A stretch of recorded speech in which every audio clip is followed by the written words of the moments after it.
Hi viewers, welcome to our channel. ప్రస్తుతం మనతో పాటు సీనియర్ పొలిటీషియన్ మాజీ హోంమంత్రి మైసూర్ రెడ్డి గారు ఉన్నారు. వారితో ఒకసారి మాట్లాడదాం.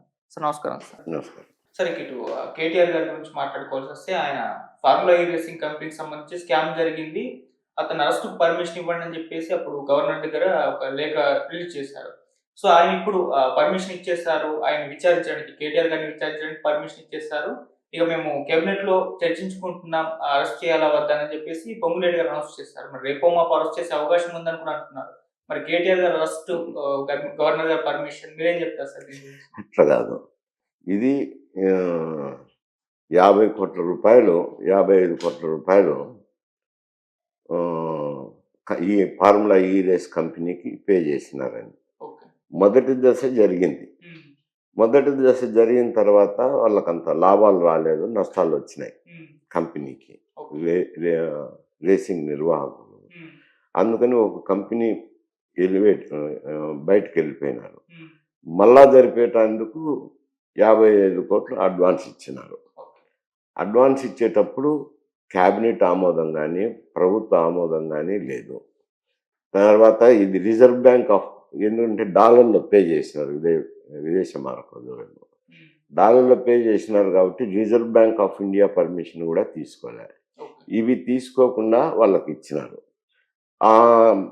ఇచ్చిన తర్వాత అడ్వాన్స్ ఇచ్చిన తర్వాత వాళ్ళిక్కడ రేసే నిర్వహించలే. ఇప్పుడు ఆ 55,00,00,000 వాళ్ళకి వెళ్ళిపోయింది గానీ వెనక్కు రాలేదు. హ్మ్. వాళ్ళ దగ్గరే ఉండిపోయింది.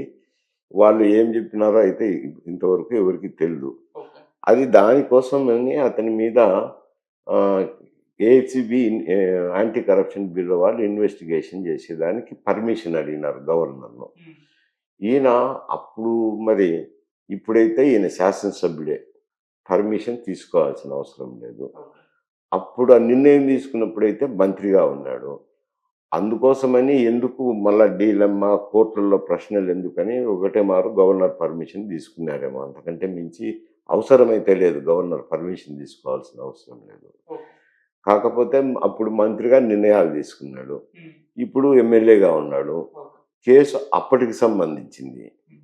కాబట్టి మళ్ళా ఒకవేళ అది లీగల్ స్క్రూటినీకి రావచ్చునేమో అనేమో అనుమానంతో ఎందుకైనా మంచిదని డబుల్ ఇష్యూ ఉండేదానికోసం గవర్నర్ గారు పర్మిషన్ తీసుకున్నారు. హ్మ్. తీసుకొని ఇప్పుడు ఏసీబీకి వేసేదానికి క్యాబినెట్‌లో నిన్న చర్చించి నిర్ణయం తీసుకున్నారు. ఓకే. ఏసీబీకి వేసిన తర్వాత ఏసీబీ వాళ్ళు ఇన్వెస్టిగేషన్ చేస్తారు ఈ కేసు. ఓకే. ఇన్వెస్టిగేషన్ చేసిన తర్వాత కేలు కేసు ఫైల్ చేసినప్పుడు ఎఫ్ఐఆర్ అరెస్ట్ చేయాలా వద్దా అనేది అప్పుడొస్తది సమస్య. రేపు ఏమి రాదు. సార్ ఇప్పుడు అంటే కేటీఆర్ గారు ఒకవేళ అరెస్ట్ అవుతే సింపతి వస్తుందా రాదా అన్న చర్చ కూడా ఇప్పటి నుంచే జరుగుతుంది సార్. ఎందుకంటే కవిత గారు అరెస్ట్ అయినప్పుడు ఏ మాత్రం కూడా రాలేదు. ఎక్కడి నుంచి కూడా రాలేదు. ఇప్పుడు కేటీఆర్ గారు అరెస్ట్ అయితే ఒకేలా సింపతి రైజ్ అయ్యి మళ్ళీ ఏమన్నా కాంగ్రెస్‌కు నెగెటివ్ వస్తుందా అన్న విధంగా కూడా కాంగ్రెస్ వాళ్ళు ఆలోచిస్తున్నారని కూడా వార్తలు వినిపిస్తున్నాయి. సార్ మరి ఈ సింపతి పైన మీ ఒపీనియన్? సింపతి అంటే ఇవి కరప్షన్ కేసెస్. ఓకే. ఇవి మామూలుగా ఏదో కత్తితోనో, ఇంకొక రకంగానో, రాజకీయ పరంగానో అరెస్ట్ చేస్తే అయితే సింపతీలు వస్తాయి. హ్మ్. ఈయన కరప్షన్ కిందికొస్తుంది. ఓకే. 55,00,00,000 వాళ్ళకిచ్చినాక 55,00,00,000 ఫార్ములా రేస్ జరగనప్పుడు వెనక్కి రావాలి గదా! హ్మ్. రాలేదు గదా! ఎక్కడికి పోయినట్టు? అదే ఇన్వెస్టిగేషన్ జరుగుతుంది. హ్మ్. ఇన్వెస్టిగేషన్‌లో ఇతని హస్తం గూడా ఉంది అని ఒకవేళ విధానపరమైన నిర్ణయం తీసుకొని వాళ్ళకిచ్చినారు అనేది ఉంటే సరే. లేదు వాళ్ళకిచ్చిన దాంట్లో డబ్బు ఈయనకు ముట్టిందంటే హ్మ్. రేపు యాంటీ కరప్షన్ బ్యూరోనే గదా ఇన్వెస్టిగేషన్ చేస్తుండేది. అవును. ఆ యాంటీ కరప్షన్ కింద అరెస్ట్ అయినారంటే సింపతి ఏమొస్తది? రాజకీయ కోణంలో చూస్తే వస్తది గానీ, సింపతి వస్తదని నేను అనుకోవడంలే. అయినా జనం ఎట్లా రిసీవ్ చేసుకుంటారో ఎవరు మేము చెప్పలేం గదా! హ్మ్. ఆ జనం రిసీవ్ చేసే దాన్ని బట్టి సింపతి వస్తుందా? రాదా? అని చెప్పొచ్చు. ఓకే. సార్ మొదటి నుంచి అంటే కాంగ్రెస్ అధికారంలోకి వచ్చినప్పటి నుంచి కూడా చాలా స్కామ్‌లు బయట పెట్టింది. అంటే ఫోన్ ట్యాపింగ్ వ్యవహారం గానివ్వంటే సెక్రటేరియట్‌కి ఎక్కువ ఖర్చు పెట్టేశారని చెప్పేసి ప్రాజెక్ట్ విషయంలో ఇవన్నీ కూడా ఆరోపణలు చేసింది కానీ ఎవరి మీద ఏ చర్యలైతే ఇప్పటి వరకు తీసుకోలేదు. ఇప్పుడు ఇది కూడా అంతే అవుతుంది. జస్ట్ ఏదో హడావిడి చేస్తారు. తర్వాత మాయమైపోతుంది. కేటీఆర్ గారి అరెస్ట్ ఉండదని కూడా అటువంటి అనుమానాలైతే ఆ వ్యక్తమవుతున్నాయి సార్. ఆ కేసుల్లో గూడా ఇన్వెస్టిగేషన్‌లు జరగలేదు గదా! అవును. ఆరోపణలయితే ఉన్నాయి. అవును. వాటి మీద ఇప్పుడు ఇంకొకటుంది. థర్మల్ విద్యుత్ కేంద్రంలో హ్మ్. అయితేనేమి విద్యుత్ కొనుగోళ్ళు ఓకే. చేసినప్పుడు విద్యుత్ కొనుగోళ్ల వల్ల ప్రజలు మూల్యం చెల్లించుకోవాల్సింది వస్తుంది, దాదాపు 5,000 కోట్లు 6,000 కోట్లు భవిష్యత్ తరాల వారు ఉమ్, అని దాని మీద కూడా ఇన్వెస్టిగేషన్ ఆర్డర్ చేయాలనుకున్నారు. ఓకే. అది చేసినప్పుడు అది కేసీఆర్ గారికి వస్తుంది, ఉమ్, ఇది కేటీఆర్ గారికి సంబంధించిన వ్యవహారం. ఓకే. ఇప్పుడు మొదలవుతున్నాయి ఇవి. ఉమ్, ఇన్వెస్టిగేషన్ అయిన తర్వాత అరెస్టులు ఉంటాయా ఉండవా అనేది తర్వాత తెలుస్తుంది. ఉమ్, ఈ కేసులన్నీ వచ్చినాయి కానీ, ఆరోపణలు వచ్చినాయి కానీ దాని మీద ఇన్వెస్టిగేషన్ జరగలే. ఇప్పుడు ఓకే. ఇప్పుడు మొదలవుతున్నాయి. ఓకే.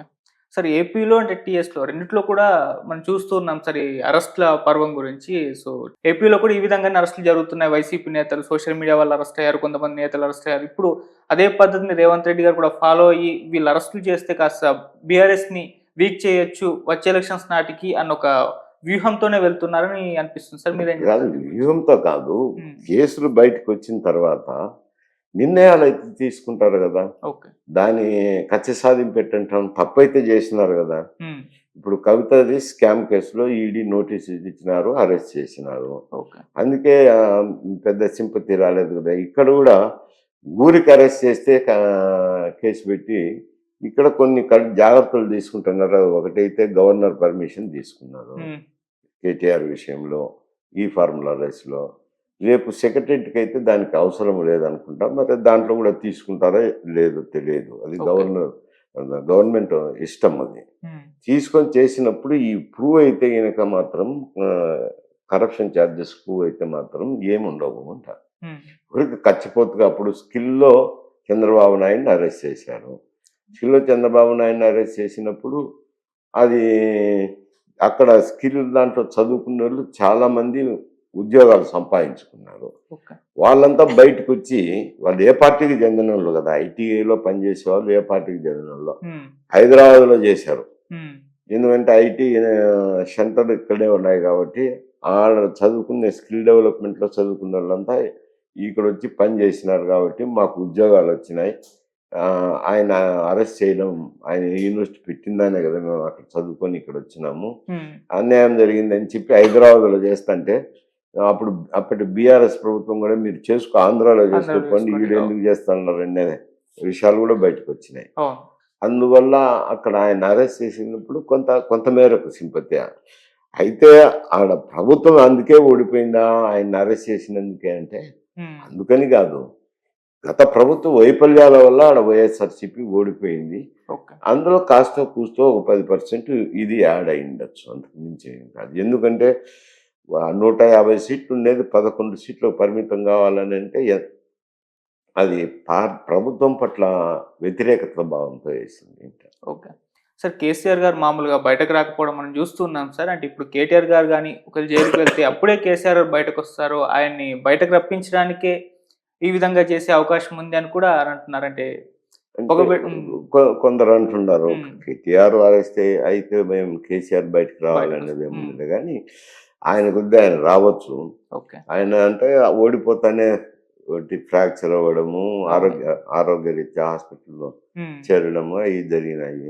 మరి రెస్ట్ కొన్ని రోజులు తీసుకుని ఉండదు, వయోభారం ఉంది కదా. అవును. ఇప్పుడేదో అమెరికా పోతారని కూడా వార్తలు వస్తున్నాయి. అవును. 2 మాసాల పాటు వైద్యం కోసం అమెరికా పోతున్నాడని. హ్మ్. మరి వెళ్ళిపోయినప్పుడు ఇక్కడ కేటీఆర్ అరెస్ట్ అయితే ఆయన వచ్చేది ఉంది.